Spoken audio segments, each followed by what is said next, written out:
Hello, nonprofit leaders. Today, I'm going to show you 7 steps to do less and get more done.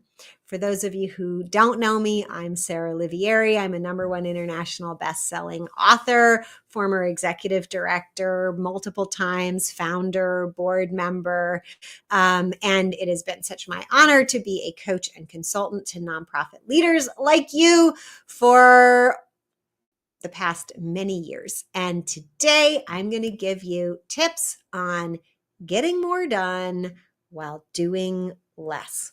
Okay. And it's not just tips, it's steps. So we've got 7 steps for you today to get more done while doing less. All right. Step number 1 is to take your projects that you're planning to do and break them down into sub-projects that can be completed in 2 weeks or less. Now, this takes a little bit of learning to learn what you and your team, if you have a team, can do realistically in 2 weeks. And I will warn you, our tendency is to think that we can do more than we actually can in 2 weeks. All right. So you've gotten your projects broken down into sub-projects that be completed in 2 weeks. Now I want you to make 3 columns. We're going to be placing our sub-projects, our 2-week projects, into those columns. You can make these columns on a whiteboard in your office. You can use a digital tool like Trello. We like to use here at PivotGround a tool called ZenKit. And whatever tool can have columns that you can put stuff in the columns. Now, here are the 3 columns you need: to do, in progress, and done. All right. Now I want you to take your list of 2-week projects and place them into the to-do column. So if you're using a whiteboard, put your 2-week projects on sticky notes and just stick them on the whiteboard in that to-do column. If you're using ZenKit or Trello or some other digital tool, just create those little boxes or cards and put them in the 3 columns. All right. So you've put them in the to-do column. Now I want you, with your team, if you have a team, to look at the projects that you're planning to work on in the next 2 weeks, the upcoming 2 weeks, and move those ones into the in progress column. Now, pro tip here is the less you put in the in progress column, the more you will get done. Let me say that again. The fewer projects that you put into that in progress column for the upcoming 2 weeks, the more work will get done. So if you just put 1 project in there and have your whole team just work on 1 project, you will get more done than if you put 3 projects in there. Now, I don't want you to put more than 3 projects in this column unless you have a very large team.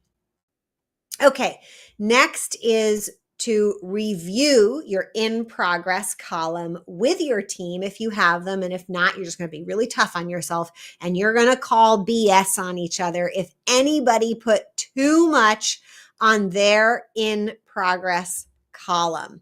Okay, don't get used to calling each other out saying you're not actually superhuman. You can't do all that in 2 weeks. Okay, and then get realistic and take some projects off if you've put too many in.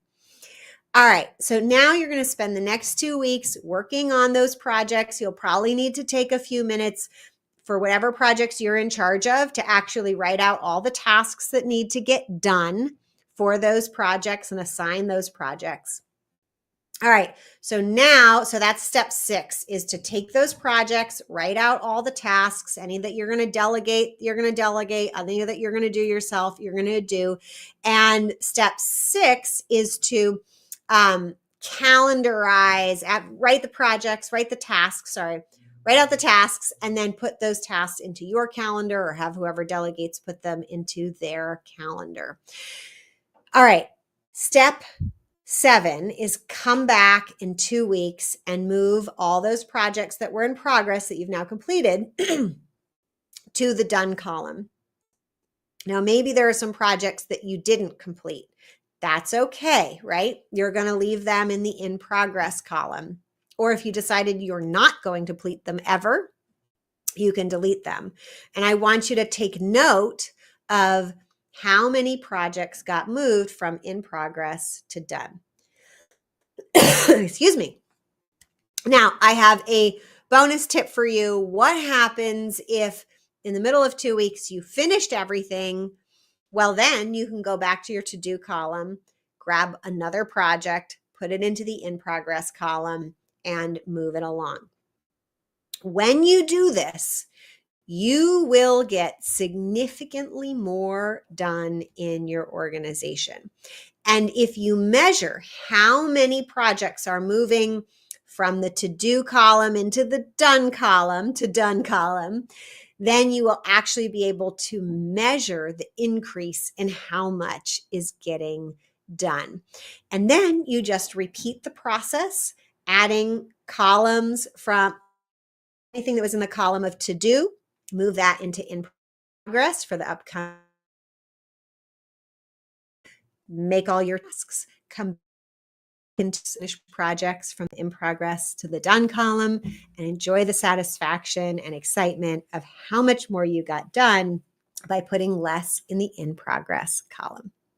Until next time, see everybody, all the best. If you would like tips like these and reminders and announcements about when I'm going live, you can sign up for the Inspired Nonprofit Leadership newsletter at inspirednonprofitleadership.com.